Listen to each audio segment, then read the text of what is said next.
말씀은 베드로전서 2장 9절에서 10절까지 말씀입니다.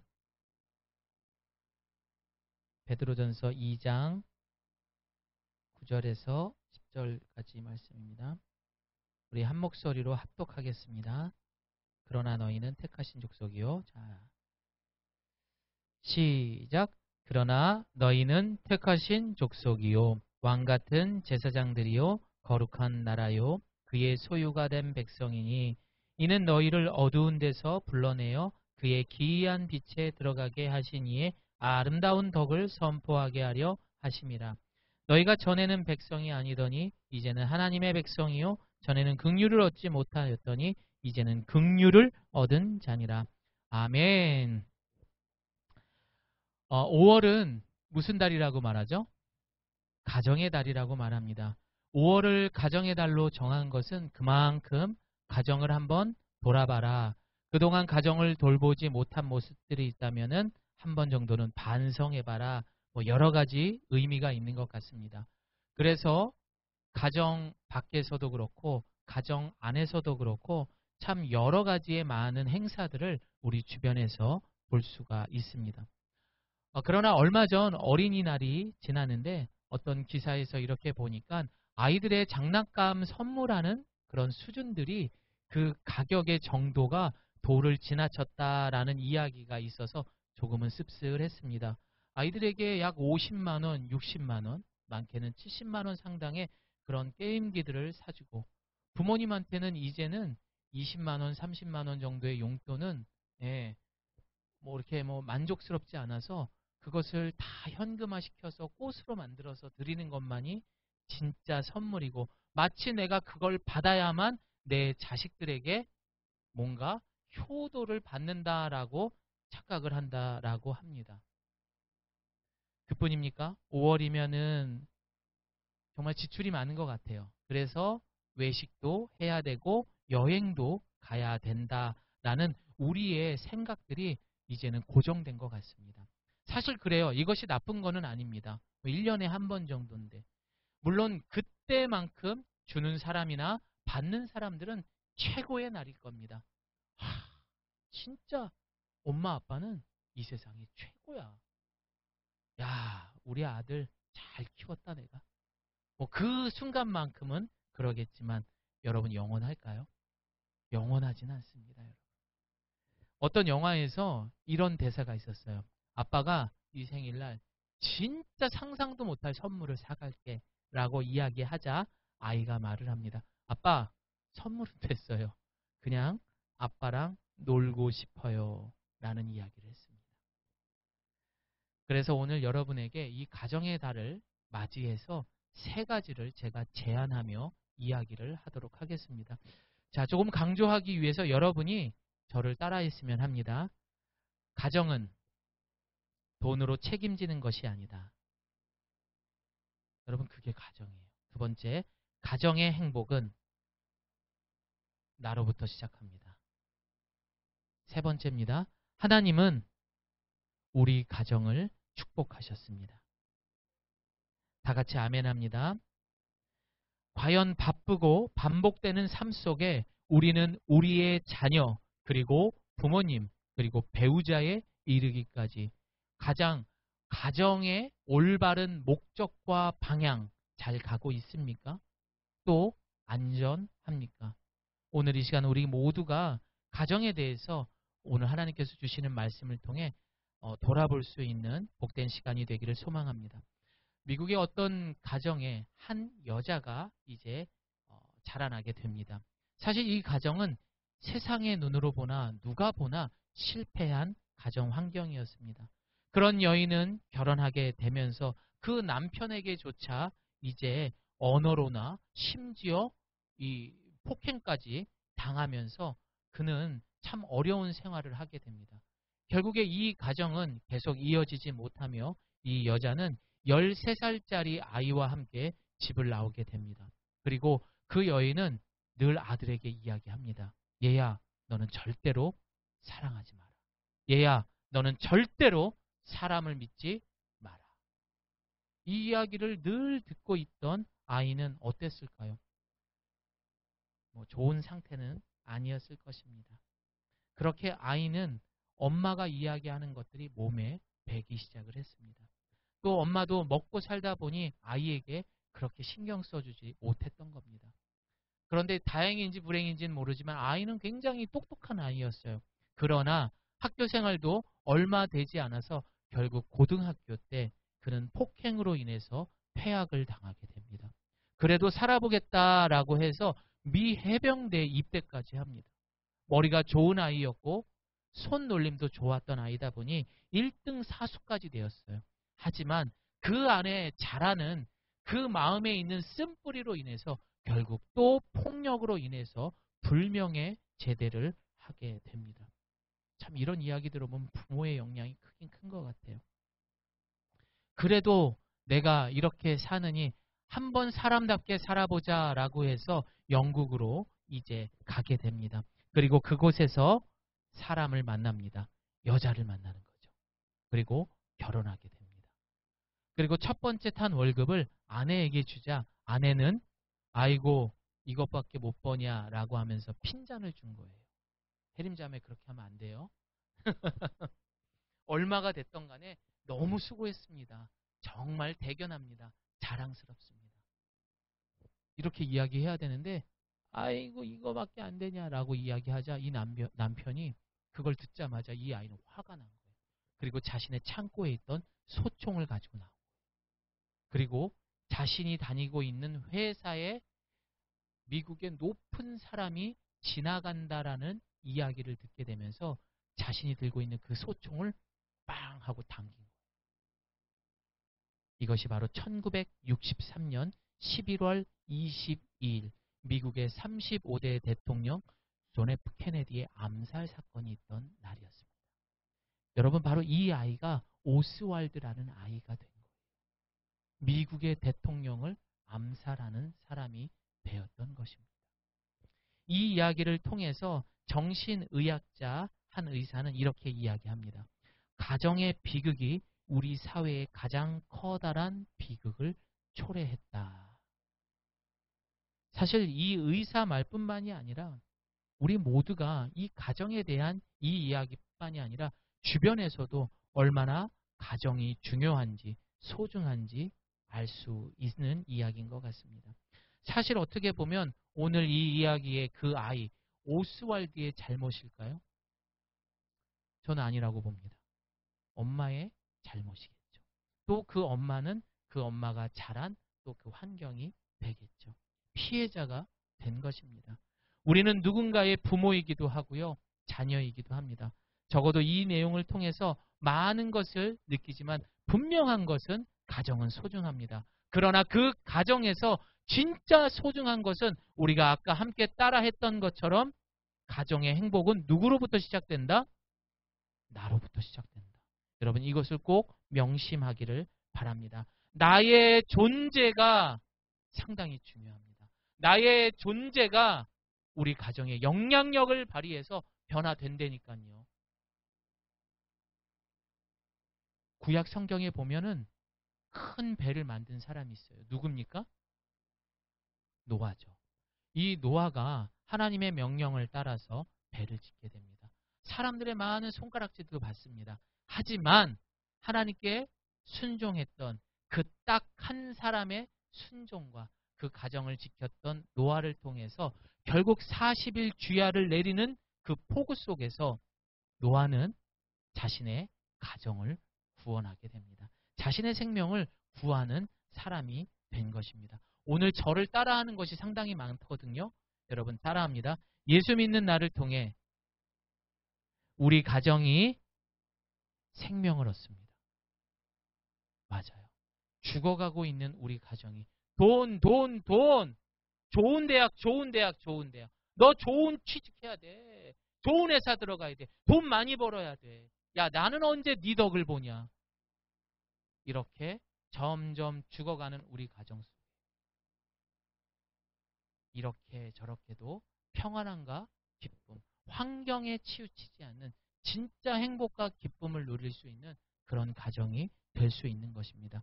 그래서 오늘 제목을요. Who am I라고 정해봤습니다. 과연 여러분이 누구인지, 또한 내가 누구인지를 통해서 우리의 가정이 회복되는 줄을 믿습니다. 자, 여러분, 우리가 이 후에마이, 내가 누구인지를 알아야 돼요. 첫 번째, 나는 사랑받기 위해 태어난 사람입니다. 뭐라고요? 사랑받기 위해 태어난 사람들이에요, 여러분들. 두 번째, 여러분들은요, 세상에 꼭 필요한 사람들입니다. 아멘입니까? 세 번째, 여러분들은요, 예수님과 목숨을 바꾼 사람들이에요. 그런데 왜 죽어요? 왜 스스로 목숨을 끊습니까? 에휴, 이유가 있겠죠. 하지만 예전엔 그랬다면 이제 이 세 가지, 나는 사랑받기 위해 이 땅에 태어나고 이 세상에 꼭 필요한 존재이며 내가 나 같은 사람이 예수님과 목숨을 바꾼 사람이라면 더 이상 우리의 목숨은 나의 거예요? 하나님 거예요? 하나님 거예요. 너는 내 것이다. 이것을 꼭 믿으시기를 바랍니다. 이 말은 예수님 한 분 때문에 우리는 더 이상의 세상의 노예요, 종의 삶이 아니라 이제는 왕의 아들, 딸들인 거예요. 영광입니다. 왕의 아들, 딸들을 이렇게 함께 예배할 수 있어 저는 영광입니다. 그래서 우리는 품이 있는 말을 해야 되는 거고요. 왕의 아들, 딸답게 품이 있는 행동을 해야 되는 거예요. 작은 거라도 대충대충 하지 마십시오. 왕의 아들, 딸. 그렇게 품이 있는 삶을 살아갈 수 있는 저와 여러분 되기를 소망합니다. 세상의 가정에 보면은 문제없는 가정은 없습니다. 그래서 가정의 변화는 늘 필요합니다. 하지만 우리의 죄의 습관은 결국 그 가정의 문제를 놓고 나의 탓을 하기보다는 꼭 너 때문이야 라고 이야기를 합니다. 아니요. 절대 아닙니다, 여러분. 다 같이 한 번 더 따라합니다. 내 탓이요. 내 탓이요. 네 탓이요가 아니라 내 탓이옵니다, 여러분. 그렇게 오늘 이 시간 이후부터는 모든 가정에 문제가 생기는 것, 심지어 상대방이 말도 안 되는 잘못을 해도 내가 더 기도하지 못했구나 라고까지 생각할 수 있는 저와 여러분 되시기를 바랍니다. 여러분, 그렇게 우리 가정이 문제가 있다? 그런 일이 있다? 속상한 마음, 사실은 성인이 되어서만 느끼는 게 아닙니다. 아주 어린 아이들도 어렸을 때도 그 감정을 느껴요. 그래서 아까도 우리 예가 스카우트의 한 친구가 하나님 앞에 쓰는 편지의 내용에 그런 내용을 적었었어요. 엄마 아빠 안 싸웠으면 좋겠다. 근데 그 아이는 그 글을 읽지 못했어요. 그게 왠지 창피했던 거예요. 그리고 그 아이를 불러놓고 이야기하니까 아이가 엉엉 울었어요. 오늘 있었던 일이. 그게 아이 가슴에 스크래치를 낸 거예요. 근데 그 가슴에 스크래치를 낸 거는 죽기 직전까지 가지고 가는 거예요. 그래서 결혼만 한다고, 자식만 낳는다고 이게 전부가 아닙니다. 책임이라는 것이 가정에는 늘 따른다라는 것을 기억하시기를 바랍니다. 그래서 우리는 늘 우리 마음속에 내 탓이요라는 마음을 가지고 살기를 바랍니다. 그러나 여러분 너무 걱정하지 마세요. 오늘 이 순간부터 내가 그렇게 살아가면은 변화되는 줄을 믿습니다. 오늘 본문을 유진 피터스가 쓴 메시지 성경, 좀 풀어서 쓴 성경인데요. 이걸 다시 한번 읽어보고 우리가 말씀을 나눠보도록 합니다. 시작! 그러나 여러분은 하나님께서 선택하신 민족이며 왕의 제사장입니다. 또 거룩한 나라이며 하나님께서 홀로 다스리는 나라의 백성입니다. 하나님께서는 그분의 행하신 놀라운 일들을 알게 하시려고 어두운 가운데서 불러내어 그의 놀라운 빛 가운데로 인도하셨습니다. 여러분은 그러면 어둠입니까? 빛입니까? 빛입니다. 여러분. 그런데 병길 형제 왜 어두운 색을 입고 왔어요? 옷을. 참 별거 같고 다 씹이네요. 이거 봐요. 우리 연주자매 하얀색 입고 왔잖아. 네. 자, 오늘 본문에서 베드로 사도는요, 희망의 사도로 이방인들에게 멸시를 당하며 계속적인 그런 적대감을 받고 살아가네요. 그렇게 되는 배경을 우리에게 보여주고 있습니다. 그러나 오늘 본문의 시작을 뭘로 시작합니까? 9절에 뭘로 시작해요? 접속사? 그러나, 그렇죠. 그러나로 시작하는 겁니다. 이것은 반전의 이야기가 나온다는 겁니다. 아시아에 있는 교인들에게 당신들이 이제는 어떤 사람인지에 대한 그런 소망의 메시지를 우리에게 선포하는 것입니다. 그리고 베드로전서 2장의 배경을 보게 되면 예수 그리스도는 보배로운 모퉁이 돌이다. 그러나 세상은 이 보배로운 모퉁이 돌을 버렸다라고 우리 본문은 이야기하고 있습니다. 그로 인해서 어떻게 합니까? 이 세상의 결과는 예수 그리스도를 거부함으로 불순종으로 죄와 함께 살아가고 있습니다. 자, 그러나 우리 자신이 진짜 누구인지에 대해서도 말씀해 주고 있어요. 우리는 오늘 그 말씀을 묵상하는 것입니다. 어린 시절 우리가 읽었던 재밌는 동화들이 하나씩 있을 겁니다. 그 중에 하나 대표적인 것이 있습니다. 바로 미운 오리 새끼입니다. 자, 우리 옆에 분하고 인사하겠습니다. 당신은 백조입니다. 당신은 백조입니다. 네, 백조입니다. 예. 그림 하나 보여줄까요? 예, 미운 오리 새끼. 예, 다시 저를 보여주세요. 아마 이 그림을 아까 보셨던 것처럼 백조 혼자서 이렇게 있습니다. 다른 오리들 사이에서. 그때 이 백조가 느끼는 것은 아마 이걸 겁니다. 나는 왜 저들과 닮지 않았을까? 그래, 나도 노력하면은 저들과 똑같아지겠지. 라는 마음으로 그는 아둥방둥 그 어린 나이에 하루하루를 살아가는 백조의 모습을 보실 것입니다. 여러분 어떻습니까? 사실 그 모습을 보면 어리석어 보이기도 하고, 어이구, 지가 훨씬 더 예쁘고 멋있는 백조인지도 모르고 어리석어 보일 수 있어요. 안타깝기도 할 겁니다. 그러나 이 동화를 통해 우리가 꼭 생각해야 되는 것은 이 땅, 죄로 얼룩진 이 땅에 사랑하는 이 자리에 앉아있는 여러분 모두가 백조라는 사실을 잊지 말아야 됩니다. 즉 오늘 본문에서 말해주는 소망의 메시지, 바로 그리스도인의 정체성을 가졌으면 죄가 지배하는 이 세상 속에서도 하나님이 우리를 얼마나 사랑하셔서 구별된 백조로 살게 하셨는지를 우리는 알아야 돼요. 그러나 여러분, 백조인지 알았습니까? 몰랐어요. 내가 얼마나 대단한 사람인지, 내가 이 세상에 얼마나 꼭 필요한 사람인지, 내가 얼마나 이 세상에 사랑받기 위해 태어난 사람인지, 내가 하나님의 독생자 예수 그리스도와 바꾼 생명인지 우리는 몰랐단 말이에요. 왜? 죄 때문에. 그래서 우리는 오늘 Who am I? 내가 누구인지를 알아야 됩니다. 이런 죄의 세상에 살다 보면요, 상대방을 바라볼 때 내 탓이요라고 말할 수 없는 것은 늘 남의 탓만 할 수밖에 없어요. 왜? 죄 때문에. 하지만 여러분, 우리 안에 그 죄가 사라지면은 상대방의 장점만 보이게 돼요. 그러면 조금은 내 삶이 달라지지 않을까요? 그리고 주변에 있는 사람들도 여러분하고 함께 있는 것들을 너무 행복해할 것 같아요. 아, 나는 혜림 자매랑 같이 있는 게 너무, 쟤는 나만 보면 칭찬해 주거든.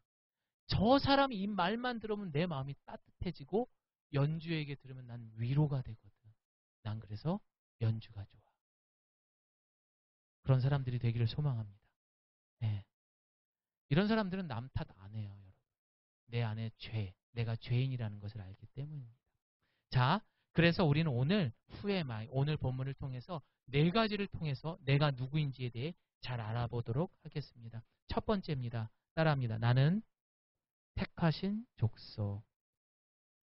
이 말씀은 하나님께서 이미 창세전에 우리를 향해서 말씀하셨습니다. 다시 말해 그리스도 안에서 우리를 당신의 자녀로 택해 주셨다라는 것입니다. 에베소서 말씀 함께 읽습니다. 시작.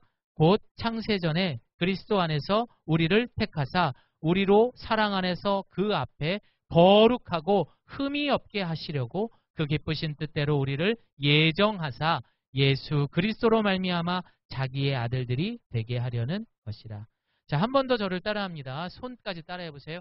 나는 택한 사람입니다. 죄송합니다.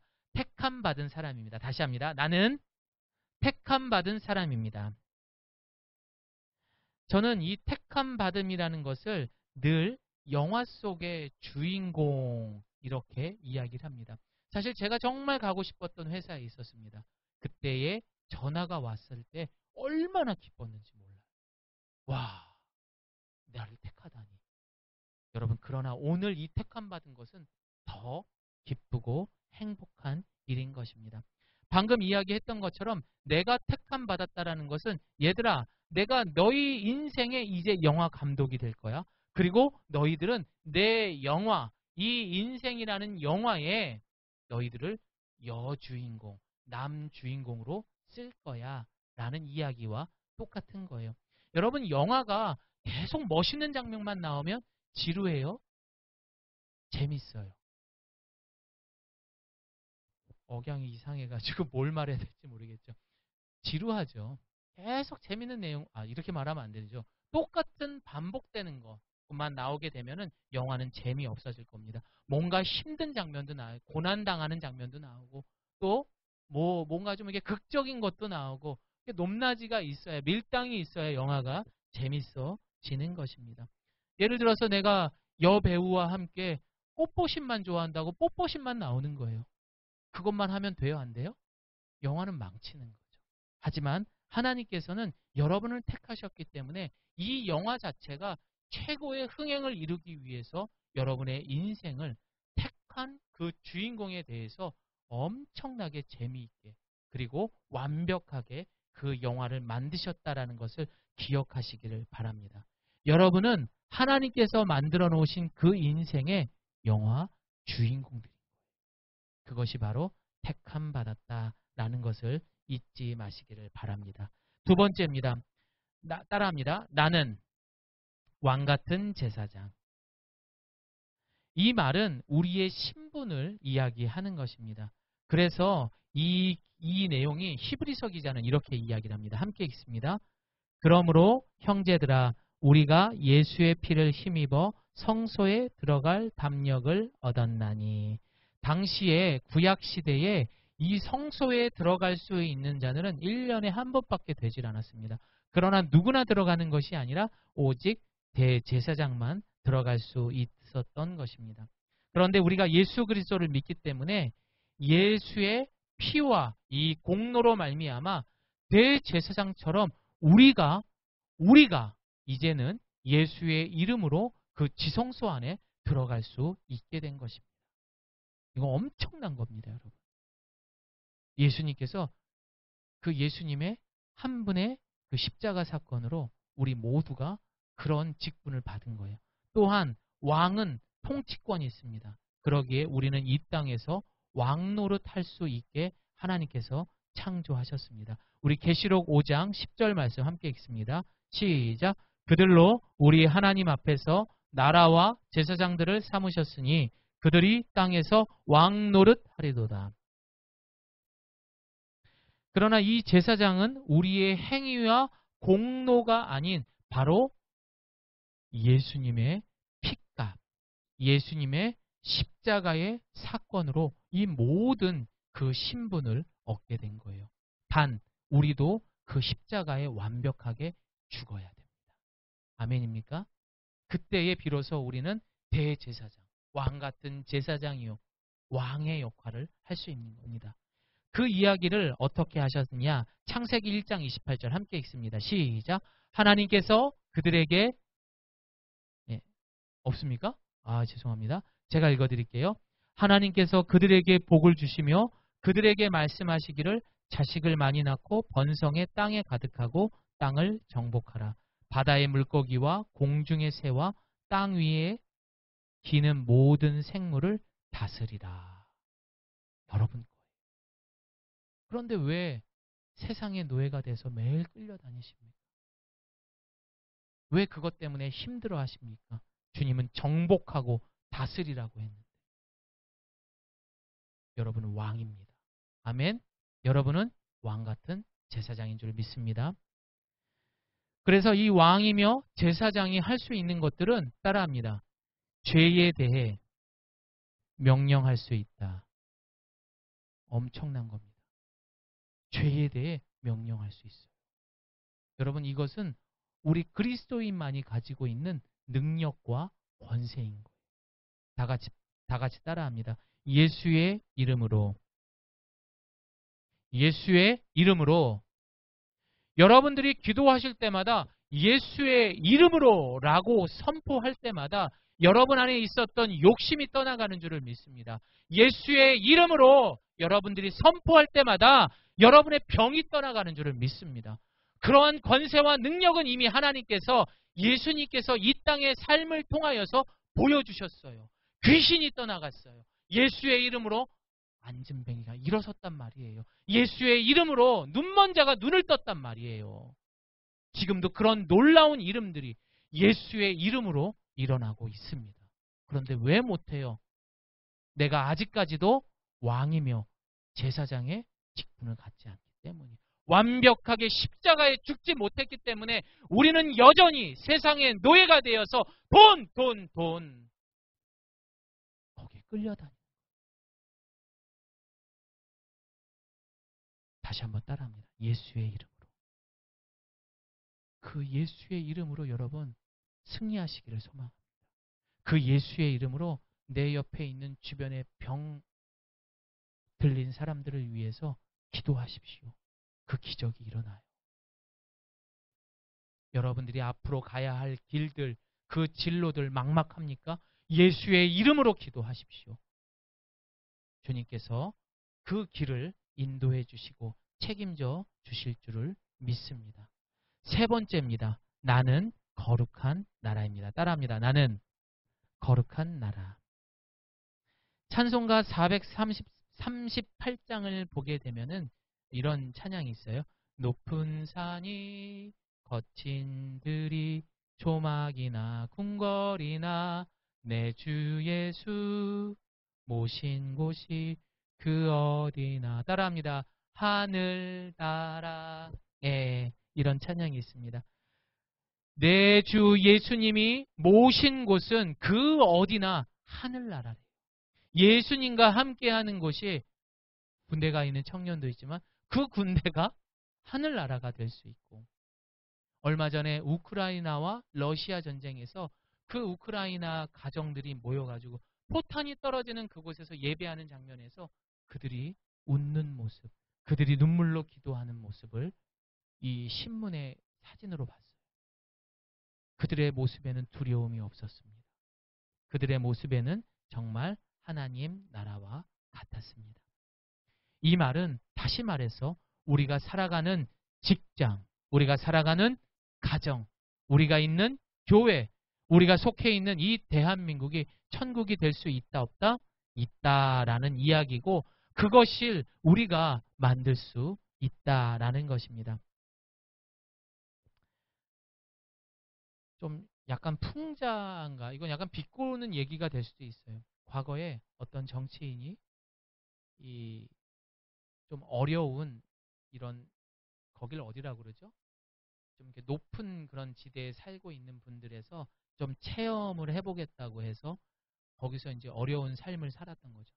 여름이면 에어컨도 없어서 덥고, 뭐 물도 잘 안 나올 때도 있고, 전기가 나갈 때, 그런 곳에서 이제 한 달 동안 체험을 하는 거예요. 그런데 그 사람들이 하루하루 체험을 할 때 그 순간 힘들다고 하지만 내가 영원히 힘들 거라고 생각을 할까요? 내가 사람들이 존경하고 있는 그런 이 명예가 있고 직분이 있는 사람인데 그 사람들은 절대 힘들어하지 않습니다. 오히려 그것을 즐기고 오히려 그곳에서 재미를 찾을 것입니다. 사랑하는 성도 여러분, 우리는요 이곳에서 타향살이 하는 거예요. 백조의 삶으로서 이곳을 체험하고 있는 거예요. 여러분 백조라니까요. 왕 같은 제사장이라니까요. 그런데 왜 여기가 힘듭니까? 즐겨야죠. 여기가 어디라고요? 하나님 나라인 거예요. 죽어서 가는 나라가 하나님 나라가 아니라 이곳이 바로 주님이 함께라면은 하나님 나라가 되는 줄을 믿습니다. 네 번째입니다. 따라합니다. 그의 소유된 백성. 이 세상에 예수님을 모른다면 돈만 알고 사는 거 괜찮습니다. 예수님 모르는데. 예수님 모른다면 술, 담배 많이 해도 괜찮습니다. 그거 나쁜 거 아닙니다. 뭐 내 몸인데 뭐 어때요? 예수님 모른다면 위험한 발언이 될 수도 있지만 내 마음대로 죽을 수도 있어요. 내가 선택하는 거니까. 그러나 우리의 몸과 영혼이 이제는 하나님의 소유된 백성이기 때문에 이런 거 함부로 하면 돼요, 안 돼요? 안 되는 거예요. 내 몸이 상하는 거 하면 안 되는 거예요. 그것은 바로 우리가 예수 그리스도의 핏값으로 산 하나님의 소유된 백성이기 때문이에요. 하나님은 예수님의 목숨과 우리의 목숨을 바꾸셨습니다. 그래서 내가 예수 그리스도의 핏값으로 영원한 생명인 구원을 받고 천국을 소망하는 자라면 이제는 우리가 우리의 몸, 하나님께서 우리에게 주신 가정, 내 가족, 내 직장, 그리고 내 교회, 그리고 이 나라까지 여러분들이 책임지셔야 돼요. 자, 우리 로마서 14장 8절 말씀 함께 읽습니다. 시작. 우리가 살아도 주를 위하여 살고 죽어도 주를 위하여 죽나니 그러므로 사나 죽으나 우리는 누구 거래요? 죽으나 사나 주님의 것입니다. 사랑하는 성도 여러분, 나그네처럼 살아가야 하는 이 땅은 참으로 어둡고 칙칙하고 냄새도 납니다. 왜 그런 거 있잖아요. 너무 좀 밝히는 사람들, 돈을 밝히고 이런 사람들 옆에 가면은 왠지 같이 있기 싫을 때가 있잖아요. 거리를 좀 두고 싶은 사람들이 주변에 있잖아요. 그것이 바로 보이지 않는 냄새가 나는 거죠. 죄의 냄새가 나는 것이죠. 그런데 희한하게 우리는 그것들이 끌려요. 그게 안 된다라고 오늘 우리가 이렇게 주일날 설교를 들었음에도 끌려요. 그 죄에. 그리고 은근히 매력이 있어요. 돈 있으면 사실 좋잖아요. 그것 때문에 죄송합니다. 더럽고 치사해도 일하는 거잖아요. 그리고 이런 삶에 이제는 우리가 안주하고 있다라는 것이 더 큰 문제입니다. 그만큼 이 땅은 보암직하고 먹음직하고 탐스럽기도 한 그런 어둠의 세력이 지배하고 있기 때문이에요. 다시 말해서 우리가 살아가는 이 세상은 죄가 지배하고 있기 때문에 당연한 거라는 거예요. 하루라도 내가 회개하지 않는다면은 우리는 이 세상에 이렇게 살아갈 수밖에 없어요. 그러나 오늘 본문처럼 하나님은 우리를 사랑하셔서 그의 놀라운 빛 가운데로 우리를 부르셨다라고 말합니다. 누구? 백조로 우리를 부르셨습니다. 왜 그렇습니까? 9절 말씀 다시 한번 읽어봅니다. 시작. 그러나 여러분은 하나님께서 선택하신 민족이며 왕의 제사장입니다. 또 거룩한 나라이며 하나님께서 홀로 다스리는 나라의 백성입니다. 하나님께서는 그분의 행하신 놀라운 일들을 알게 하시려고 여러분을 어두움 가운데서 불러내어 그의 놀라운 빛 가운데로 인도하셨습니다. 자, 이제 어떻게 해야 되는지 이제 11절, 12절 말씀 함께 읽습니다. 사랑하는 사람들이여 시작. 사랑하는 사람들이여 나는 외국 사람과 나그네 같은 여러분들에게 영혼을 대적해 싸우는 육체의 정욕을 멀리할 것을 권면합니다. 여러분은 이방 사람 가운데 선한 행실을 나타내십시오. 그러면 그들이 여러분을 악을 행하는 사람들이라고 비방하다가 여러분의 선한 일들을 보고 하나님께서 돌아오시는 날에 하나님께 영광을 아멘. 이게 우리가 살아갈 이 땅의 모습이라는 것입니다. 사랑하는 성도 여러분, 나가셔서 백조답게 살아가십시오. 괜히 오리 쫓아가지 마십시오. 네, 여러분은 태생이 백조인 줄 믿습니다.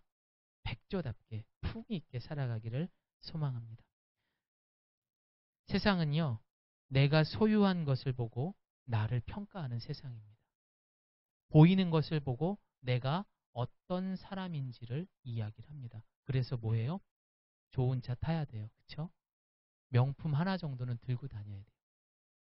저는 아직까지 명품 매장을 한 번도 가본 적은 없습니다. 왜 안 갈까요?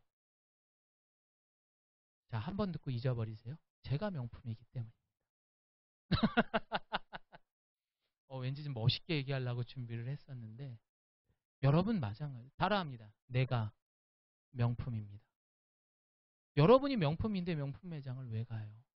그거 없어도 돼요. 충분히 여러분 빛이 납니다. 우리는 코로나 때문에 마스크를 쓰는 게 아니에요. 빛이 나서 마스크로 가리는 거예요. 누가 그러더라고요. 저는 설교 중에 제가 약간의 개그에 욕심이 있다고 그런 얘기를 하는데, 자, 여러분들 이게 개그가 아니고 사실입니다. 그만큼 여러분들은 빛이 나는 어둠이 아닌 빛의 사람이요. 하나님께서 그만큼 예수님과 바꾼 명품 중에 진짜 명품이라는 것을 기억하시고 세상의 이상한 것들을 쫓지 않기를 바랍니다. 사람들한테 내가 어떻게 비춰지는지 중요합니다. 그래서 이런 말이 있어요. 직업에 귀천이 없다라는 말이 있어요. 들어보셨죠? 그런데 그 말이 사실이에요? 가짜입니까? 여러분, 그런데 이 말을 갖다가 인터넷에다가 검색을 하잖아요. 그럼 다 뭐라고 나오냐면 세상에 직업이 귀천이 없다가 아니라 있다라고 나와요. 그 직업 보고 사람을 평가한다는 이야기.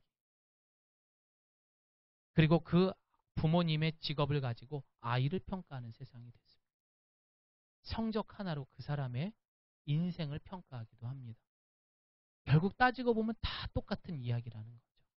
그러나 우리가 백조라는 것을 내가 얼마나 대단한 명품 인생을 살아가고 있는지를 깨닫게 된다라면은 직업에 귀천이 없다라는 것이 나의 이야기가 되는 것입니다. 비로소 우리는 그 직업 안에서 자유함과 기쁨과 만족을 누릴 수 있는 것입니다. 여러분, 한 주간 여러분의 직장 속에서 많은 사람들을 만나며 얼마나 많이 수고하셨습니까? 그 속에서 너무 스트레스 받지 마세요. 하나님께서 영화 감독이세요. 여러분들을 주인공으로 그 자리에서 멋있게 연출을 해주기 위해 그 자리에 앉혀놓으신 거예요. 힘들 때는 힘들다고 이야기하세요. 또 즐거울 때, 행복할 때는 크게 웃으세요. 그리고 누리고 내가 백조로서 살아가는 삶이 얼마나 행복하고 기쁜지 내 주변 사람들에게 전할 수 있는 우리 예가교회 성도님 되시기를 소망합니다. 22일 우리가 전도해야 될 때 여러분 쫄지 마세요. 당당하게 전하세요. 에휴, 이거 얘기해도 이 사람이 들을까? 움직일까? 라는 이야기 할 수 있습니다. 평생을 그렇게 전도해서 전도한 사람들도 있습니다. 결국에는 하나님 못 이깁니다. 우리가 아까 읽었던 말씀처럼 육체의 정욕을 멀리해라 라고 베드로 사도는 말합니다. 또한 이방 사람 가운데 선한 행실을 해라 라고 말했습니다. 여러분 나가셔서 선한 행실을 통해서 정말 변했네? 정말 달라졌네? 라는 말을 내가 인정하지 마시고 여러분이 주변 사람들로부터 그런 빛의 영향을 낼 수 있는 우리 예가교회 성도님들이 되시기를 예수님의 이름으로 축원드립니다. 우리 함께 기도하겠습니다.